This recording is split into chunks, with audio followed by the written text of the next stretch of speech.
Welcome back, everybody.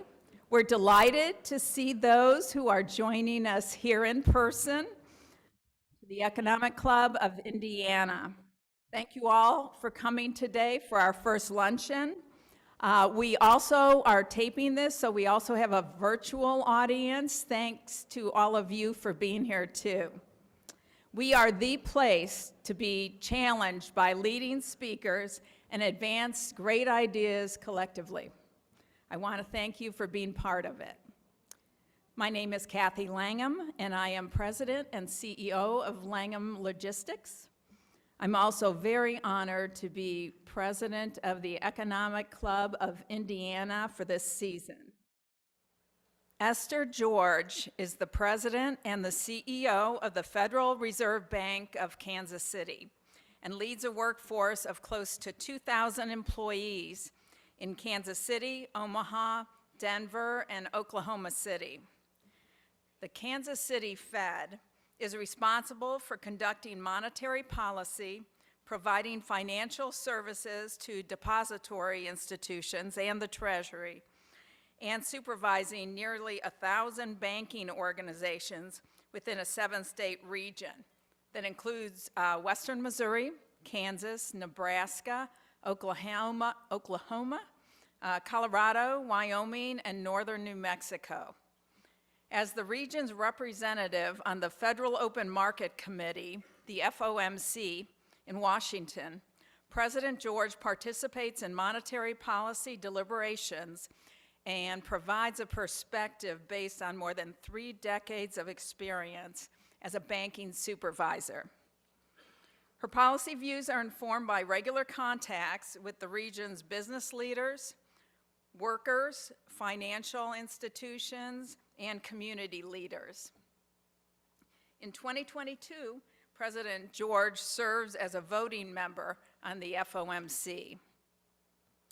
She also hosts the annual Jackson Hole Economic Policy Symposium, which brings together international central bankers, researchers, and policymakers to discuss issues affecting the global economy.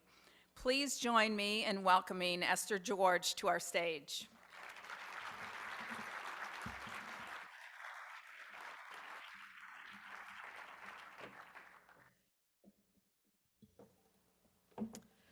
Well, good afternoon, and my thanks, Kathy, to you and the Economic Club of Indiana for inviting me to speak today.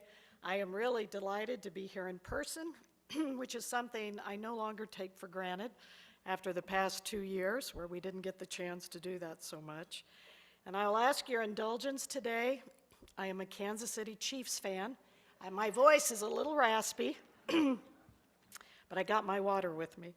So I'm looking forward today to sharing my thoughts on the U.S. economy during what I think is a most extraordinary time. The global pandemic, which hit the U.S. in full force 2 years ago, is still with us in many respects, but the U.S. economy, of course, has rebounded quickly. If you look back to last year, 2021 saw some really extraordinary economic developments. We saw the largest increase in employment on record, as well as the most significant pickup in inflation that we have seen in decades. The effects of a global pandemic, as well as the extraordinary fiscal and monetary policy response that followed, has driven these outcomes, and I suspect will set the course for the economy continuing in this year. So I thought what I'd do this afternoon is really cover 3 aspects that I think are really driving what we see today. One is the outlook for demand in the economy. The second is the outlook for supply, which we hear a lot about in the news. And the third is the outlook for monetary policy. So let me start with how the economy is doing in terms of demand. There we see a positive story. Spending was robust at the end of last year, with retail sales in the 4th quarter almost 20% higher than the same period in 2020. That was the largest annual increase on record. With the new year and the sharp rise in COVID cases linked to the Omicron variant, I would say that has muddled the outlook picture a little bit, but still, after seeing fourth quarter GDP grow nearly 7%, the surge in new cases has caused some forecasters to downgrade their first quarter forecast. But I think there is a generally held view, and I support this view, which is that the economy has proven pretty resilient to these spikes in the virus, and that's been true for spending as well. So I expect that as I look at the underlying fundamentals for spending in our economy, that we should continue to see solid consumption growth. And here's what I'm looking at. We have household incomes that continue to rise rapidly, particularly when you look at nominal labor compensation that has grown some 10% over the past year, even as we've seen higher employment and wages. We've seen a record 6.5 million people going back to work last year, and when more people work, that means more income and more spending in the economy. And this has been particularly true for lower income workers, a group that has traditionally spent a relatively large share of their paychecks. We also see that household balance sheets are in much better shape than they have been for some time. And that, of course, thanks to some of the fiscal transfers that came early in the pandemic, also a time when people were not spending as much. That allowed people to accumulate savings and, in many cases, to pay down debt. Households today have over $2 trillion in additional savings relative to pre-pandemic trends, and at a time when we see equity and housing prices near record highs, that has also bolstered household balance sheets. So we'll wait and see how that influences spending this year. It could be that people will be more conservative and want to hold on to some of that money, but it certainly looks like they have the capacity to spend. Another factor that I think is going to be positive for growth in the economy is something we don't usually talk about, and that is the strength of state and local government spending. So again, if you go back to some of the fiscal transfers that took place, state budget balances reached record highs in fiscal year 2021. And while we expect that fiscal policy at the federal level could turn contractionary this year as we see those spending and transfers fall back, it looks like state and local government spending is expected to grow close to 10% in the current fiscal year. And that would be the largest increase in some 15 years. So even as I expect that spending is going to hold up, of course, we know that the persistence of this virus continues to have effects, and one of those effects is delaying what has been skewed consumption patterns. And by that I mean people have shifted their spending to goods and less in the services sector because of healthcare reasons. We've seen people particularly interested in buying durable goods, and that, of course, makes sense, I think, when you think about the additional time people have been spending at home. It's launched a wave of residential remodeling, which then was followed by demand for furniture and appliances. It also inspired, I think, some hefty purchases of home exercise equipment and bicycle sales. So all the durable goods consumption we have seen fall back from its peak, it's still about 10% higher than it was before the pandemic. And I think it probably could have been higher if it weren't for some of the supply constraints that have limited access to those goods. That's been particularly true for the automobile sector, where depleted inventories are probably weighing on sales in that sector. On the other hand, if you look at how we're spending on services, that remains considerably below trend as consumers continue to avoid in-person recreation, fewer live performances and movies, and they've cut back even on visits to doctors and dentists. The same is true with business travel. Still disrupted, hotels and air transportation remain depressed. Although I will tell you, having sat in the middle seat of an overbooked flight, that would be hard to appreciate right now. So demand picture looking pretty positive. Let me talk a little bit about my outlook for supply, because there's a lot of attention on what's going on with supply and the role it's playing in the economy today. Clearly, if you look back at last year, supply lagged demand for many categories of consumption, particularly goods. And when that happens, you get higher prices. With overall demand expected to stay strong, a key question for the outlook is whether supply will be able to keep up.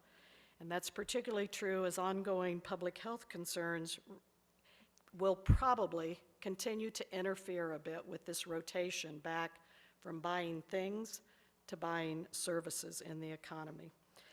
Whether or not supply is able to catch up will be determined in part by how persistent some of these pandemic-related disruptions that have weighed both on product and labor supply, and I'm going to talk about each of those.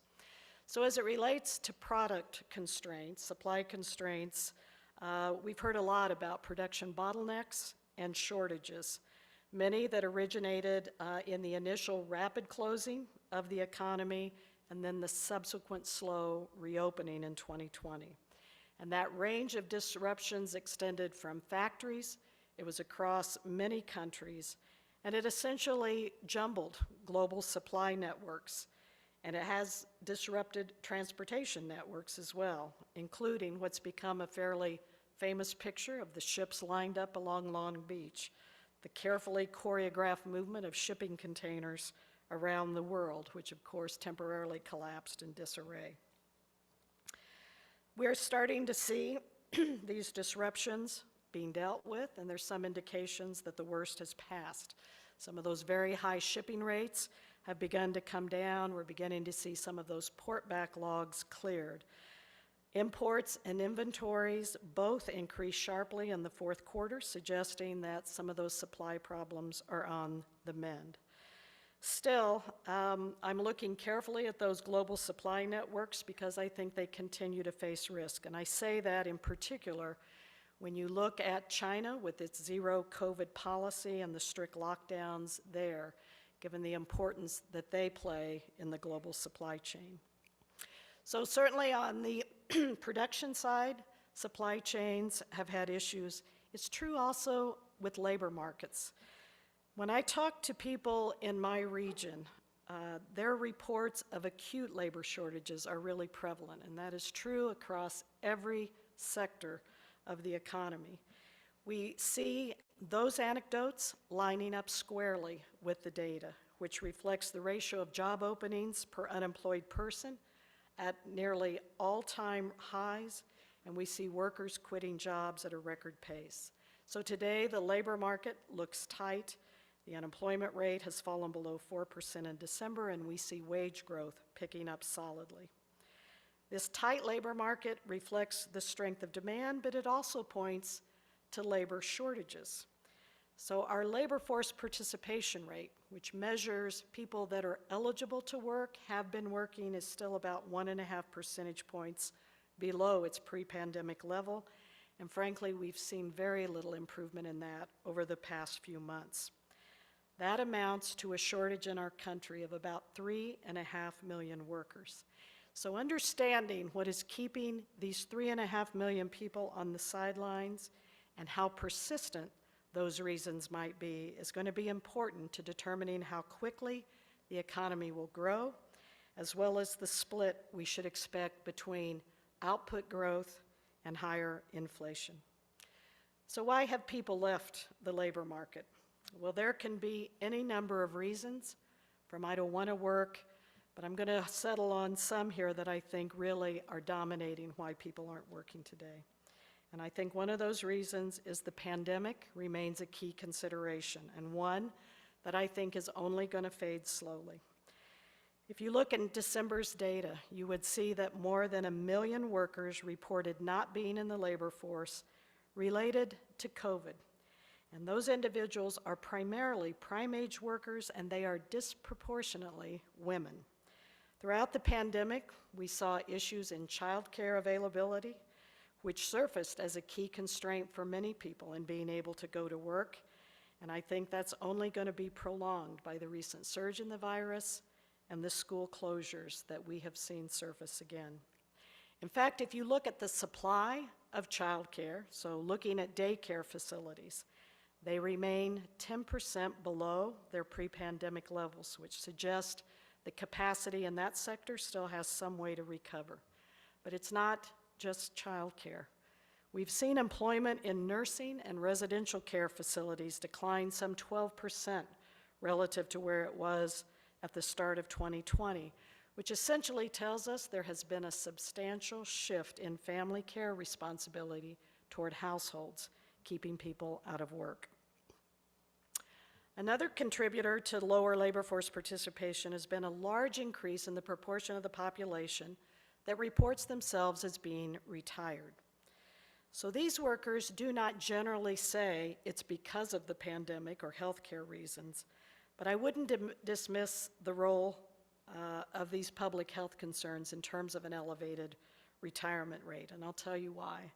When you look at the data, it appears that much of the increase in the reported retired population does not reflect people that have left a job and retired, but rather it's a sharp slowdown in people that have retired coming back into the labor force. In normal times, we see a regular flow of retired individuals who come back to get a job, in some cases just out of personal interest, in some cases out of necessity.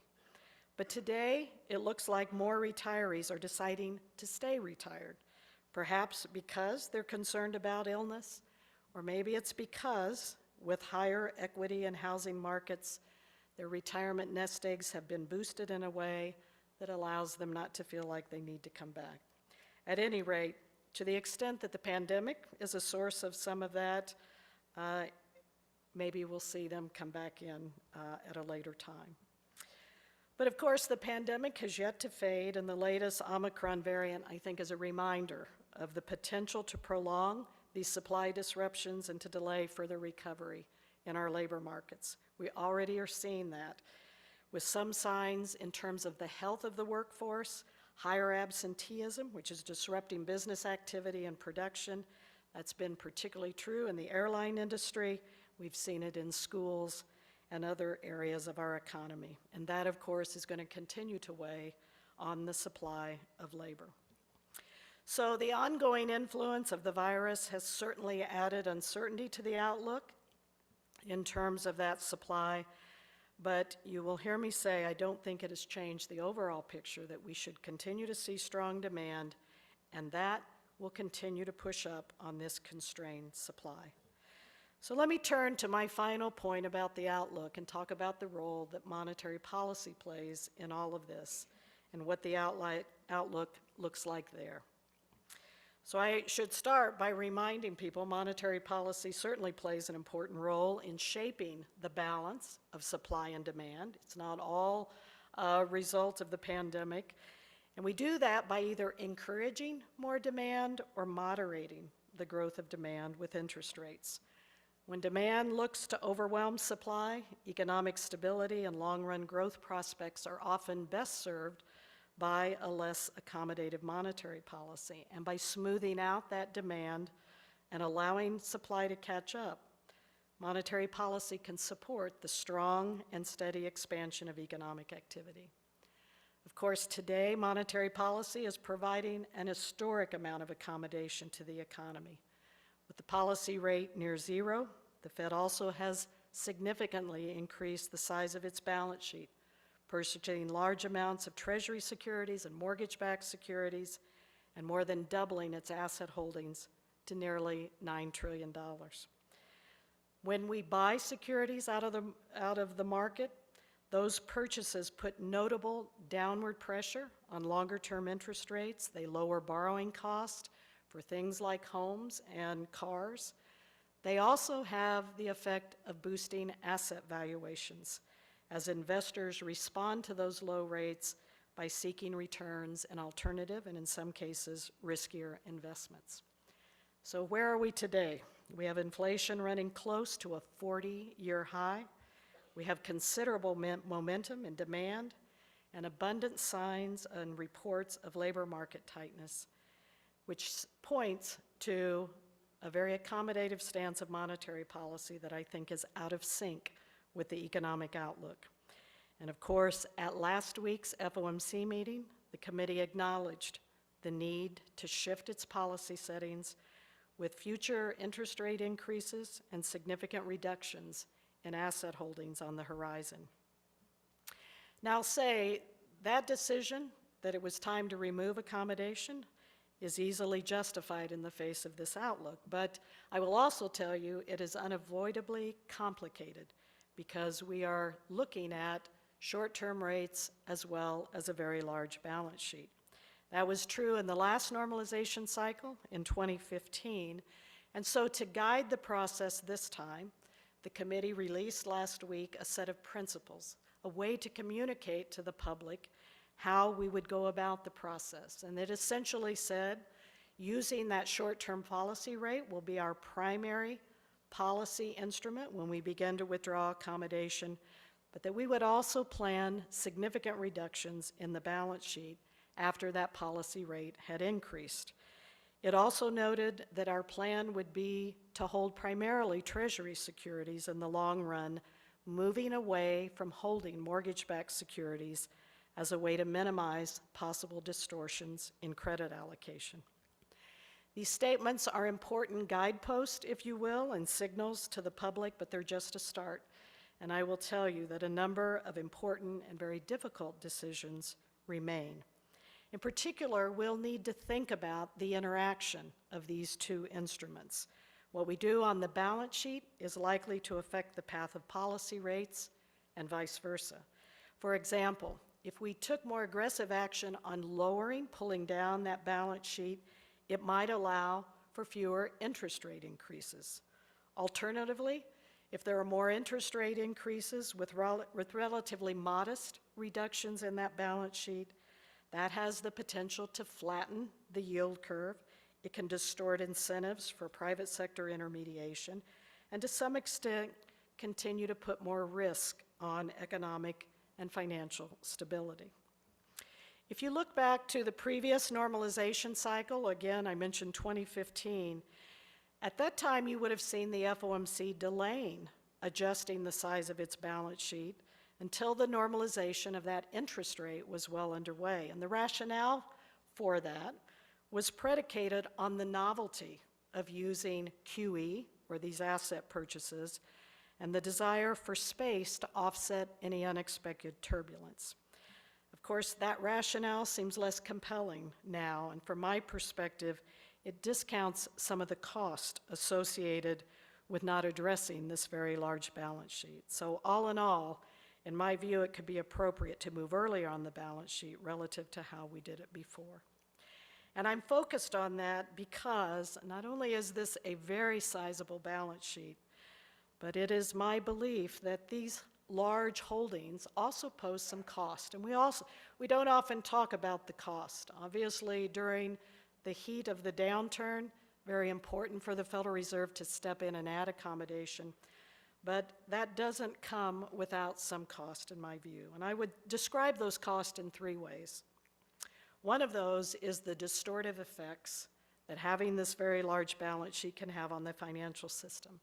A very large presence in markets by the Federal Reserve can displace private activity, even in a market as large and liquid as that for U.S. Treasuries, and certainly where the central bank holds roughly a quarter of the mortgage-backed security market. This presence can distort price signals, and that's most evident in terms of duration. And as I said earlier, the risk of that is that you begin to push investors to take on risk that in some cases can make the financial system more fragile. The second risk is that as long as the balance sheet stays high, rates are low, in the event of another shock, there's less room to move on those instruments. So moving in a very deliberate fashion will provide more policy space in the inevitable next downturn.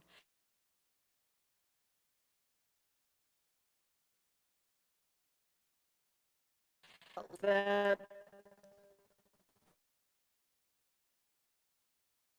sheet with that of the federal government, and as many of you know, It is very important for the Federal Reserve to be independent in its decisions about its policy and its decisions to provide accommodation. So with those costs in mind, we're likely to face a very different set of challenges and consequential decisions than we did the last time we began to unwind our balance sheet.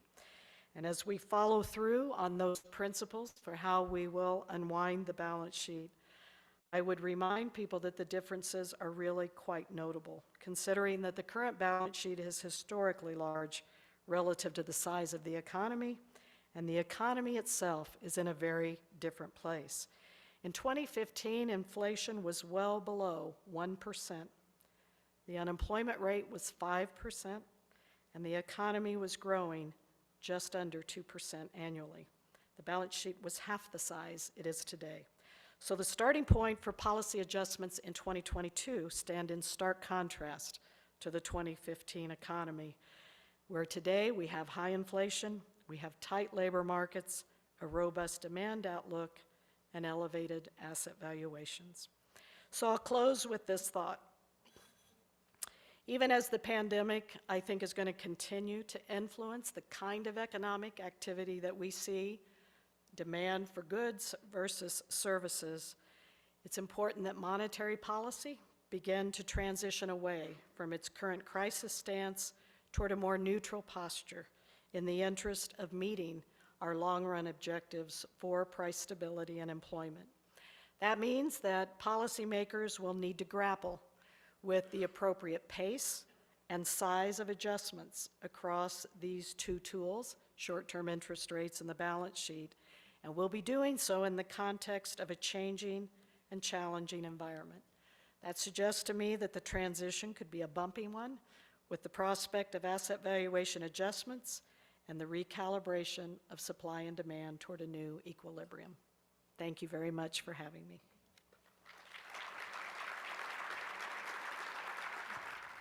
I hate to go back to this, but for those of us who might have missed a college course or two during school, can you just go back to, what is the role and the structure of the Federal Reserve?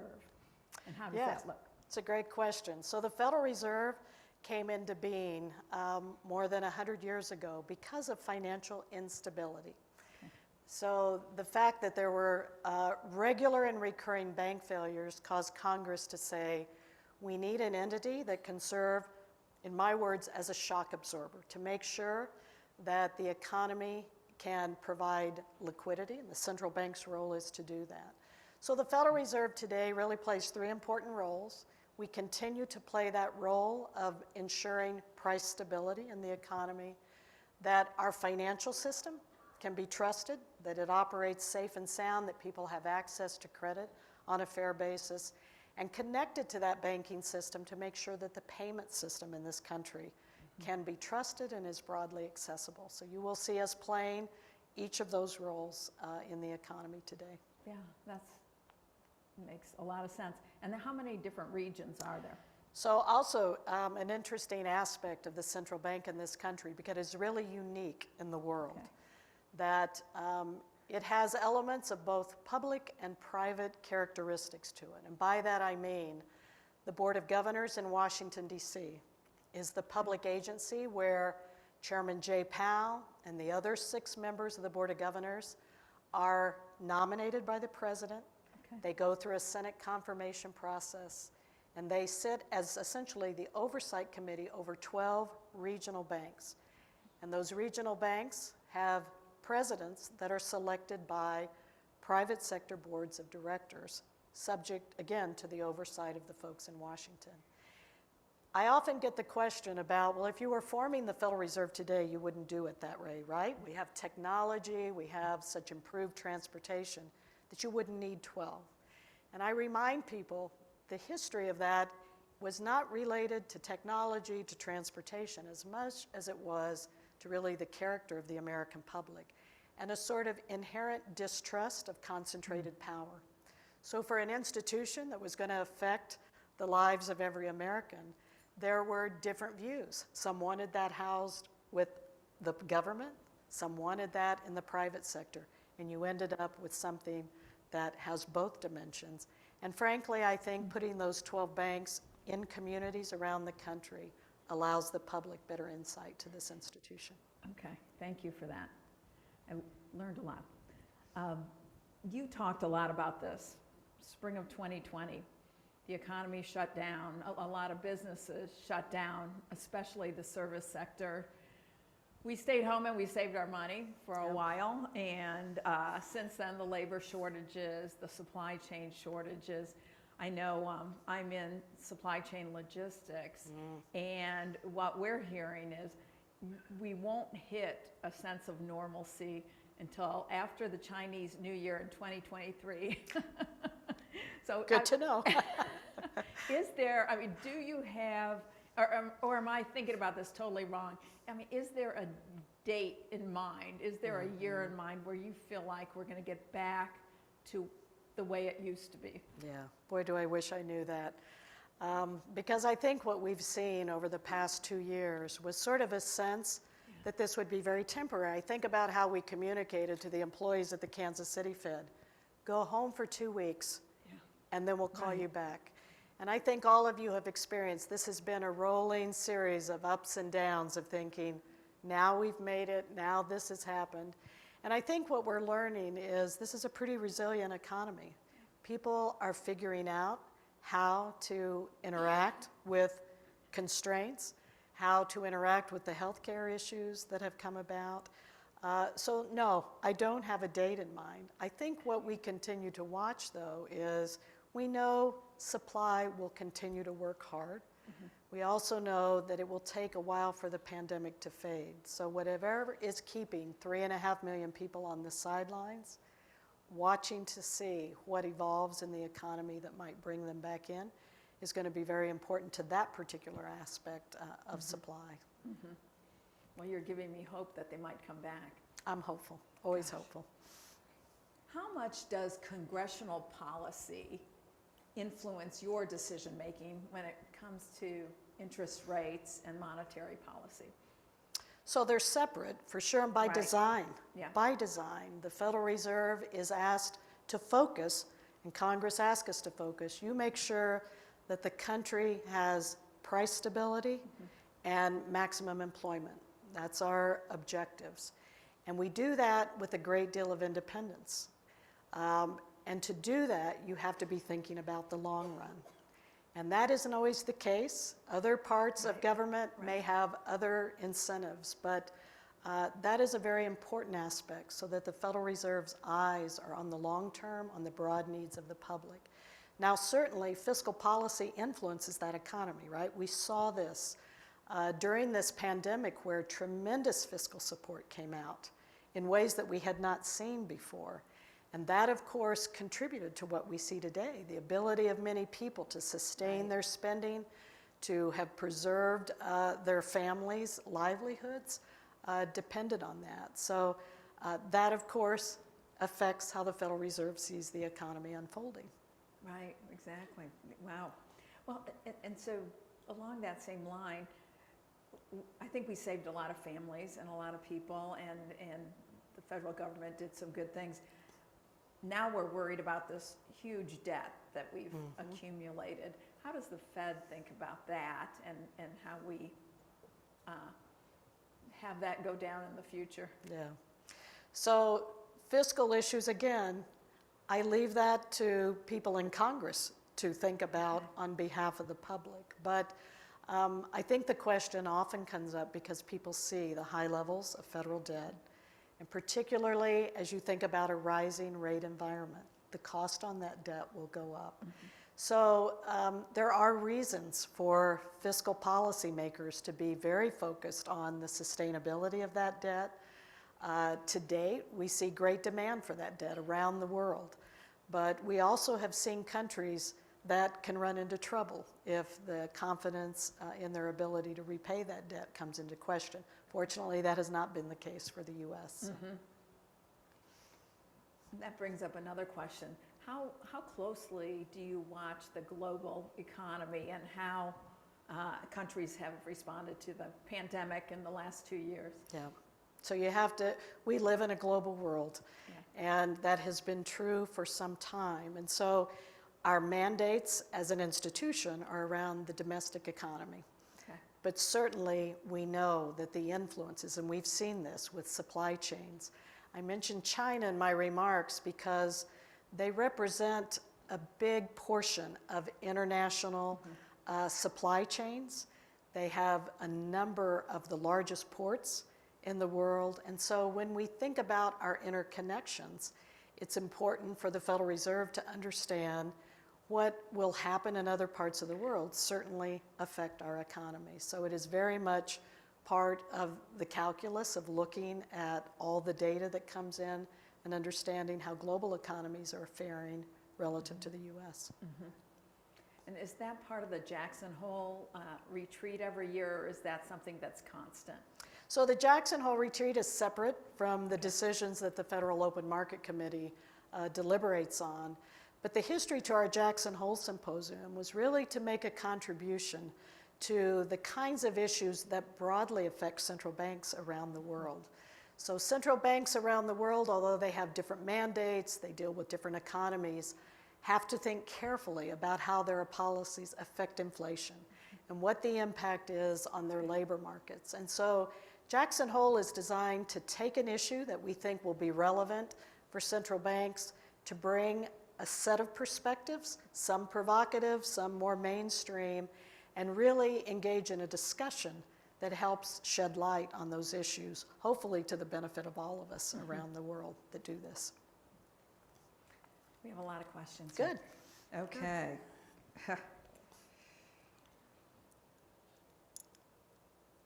Can you offer any observations about conditions in the Midwest? Yes. Yes, my home base. In the part of country where I'm from, this would be true in the great state of Indiana, things like agriculture are particularly important. We see energy aspects there. And I would say by and large, what we see in the Midwest is following the tail of the nation more generally. In fact, in many cases, when I mention labor shortages, they are frankly more acute in many of our states than the nation as a whole. For example, the state of Nebraska now has an unemployment rate below 2%. And that's historic, and that really is an indicator of how difficult it has been for them to continue to grow by supplying labor. So what we see around the region is businesses are having to gate some of their business. Some are shrinking their hours. Some are closing at different times because they're not able to supply labor. So that's been one, I think, of the remarkable aspects of this recovery has been labor shortages. Okay. And I think I heard one of your associates said interest rates may go up 50 basis points over the weekend. And this question is, interest rates have been incredibly low. Will interest rates go up gradually in 22? That's a great question. We all want to know. I think this question is coming up, of course, because when you look at the distance from zero interest rates to whatever number you think might be normal, 2.5%, we're a long way. And we are faced today with high inflation. We haven't seen inflation at 7% since 1982 when I started at the Federal Reserve. So it puts pressure to say, now is the time to begin to remove that. And whether it's removing it quickly, I think the message is we are going to start that process. And of course, we have to think carefully about the lags that come with those policy decisions. We have to think about what other changes are going on in the economy that may affect its growth and those variables that we look at. So ideally, you always want to go gradually in the economy. It is in no one's interest to try to offset the economy with unexpected adjustments. But I do think the Federal Reserve is going to have to move deliberately in its decisions to begin to withdraw accommodation, and that was signaled at our last meeting.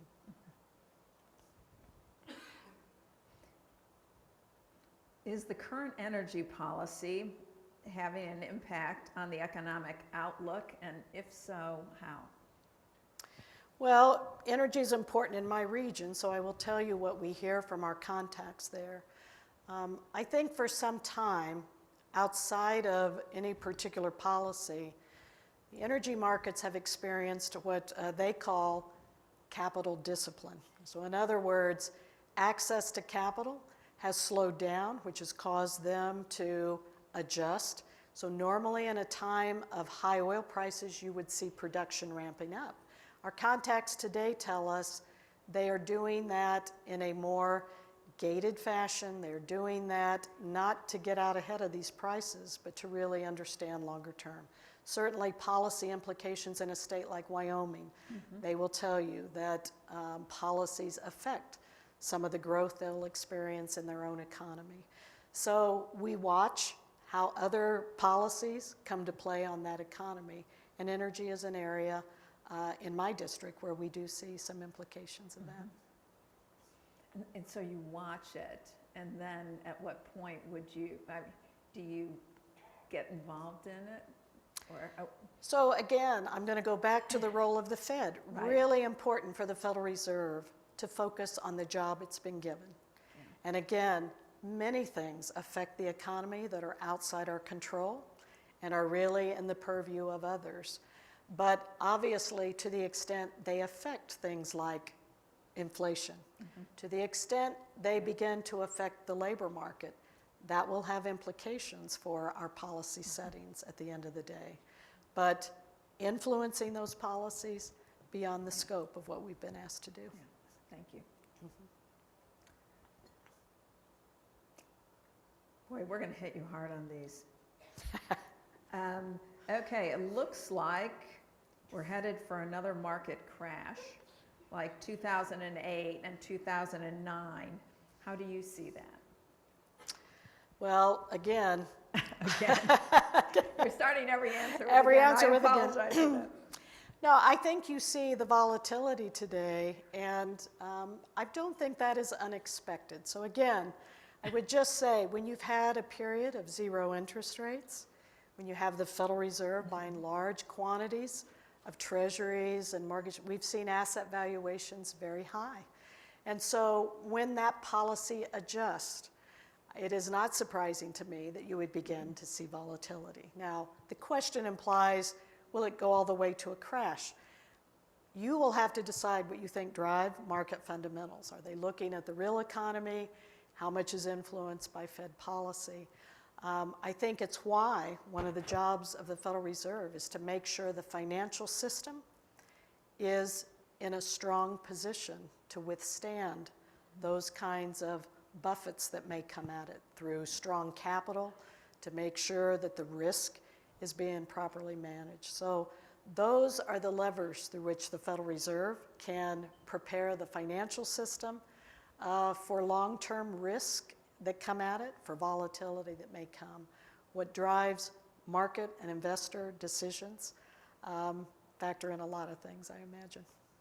Okay. Now I'm a little nervous because I don't want the answer you to have to start with again, but cryptocurrency. How does the Fed think about that? Do you think it will ever be regulated? Give us some advice on that or some perspective. Yeah, cryptocurrency is so interesting, I think, in this sense. I think a decade ago, you heard about cryptocurrency, and I heard some people refer to it as a pet rock. It was, sort of an off-key kind of thing. Today, we have seen rapid growth in cryptocurrencies.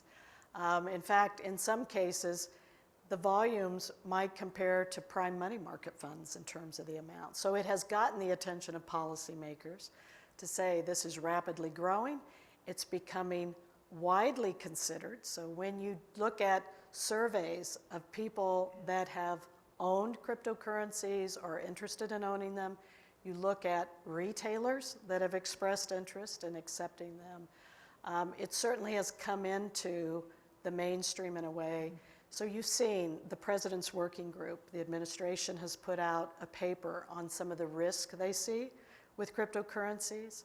The Federal Reserve, as have many central banks, are looking at, is the public demanding a digital currency in terms of how they want to move their money? So it is very much in the here and now of understanding what is public preference, what is adding efficiency to the payment system, and what is posing risk. And I think while people may advocate for the positive things they see about it, and I'm sure those innovations will find their way to market, entities like the Federal Reserve and others have to think about the stability of our financial system and the trust that has been built up over many years in being able to make payments and believe that they will arrive at their destination. It's also why you've seen the Federal Reserve launch an effort a couple of years ago to build a real-time settlement system for retail payments, so it's instant payments, trying to recognize that the public increasingly does want to move money very quickly, and we need to provide the infrastructure to be able to do that. Okay. Sadly, you're retiring soon. There's a mandatory retirement for your position. What do you think, and there's going to be a new presidential search, what do we need next? That's a great question. So I will face mandatory retirement next January. I'm not going to say what that retirement age is. No. But the search for a new Fed president, as you've seen going on in some other Feds right now, the Boston Fed, the Dallas Fed, they're very important positions. And I think any leader that comes into the role of a Federal Reserve Bank understands that you are certainly engaged in policy making at the national level for the country. But importantly, you are doing work in your region that is related to running an operation. So we have cash vaults. We are out engaged in our communities to understand not just the macro economy, but we need to understand at a very micro level which segments of our economy are growing, where do they face barriers, what are their prospects. And I will tell you, one of the most valuable pieces of data that I often get are talking to business owners or community leaders that will just tell you something very simple, Kathy. Am I optimistic about the future or not? And then they go into the why or why not. Here's decisions I'm making 6 months, 12 months ahead. So whoever a leader is that is interested in these jobs need to understand you're running an operation that's very important to the region. You're participating in national policy. And I think for whoever comes in behind me, as this institution has done for more than 100 years, there will be someone that will take it forward in a good way. Great. I'm going to squeeze in one last question. Okay. What do you want your legacy to be? So, I better rehearse on that, right? Because I've got all year to figure out the answer to that. I think the legacy I want is that the institution I leave behind will continue to be high performing, that the people that work there will understand clearly their mission for the Federal Reserve and why they're doing what they're doing. And I think that is probably the best legacy one can have. Very good. All right. Well, thank you so much. Thank you, Kathy. We so appreciate your My comments pleasure. and you coming. Today's presentation will be available online at economicclubofindiana.com. Please join us next month on Tuesday, February 8th to hear from President and owner of Circle City Broadcasting, DeJuan McCoy. Information and tickets for each of the season's presenters can be found at economicclubofindiana.com. Thank you, and thank you, Esther. Thank you.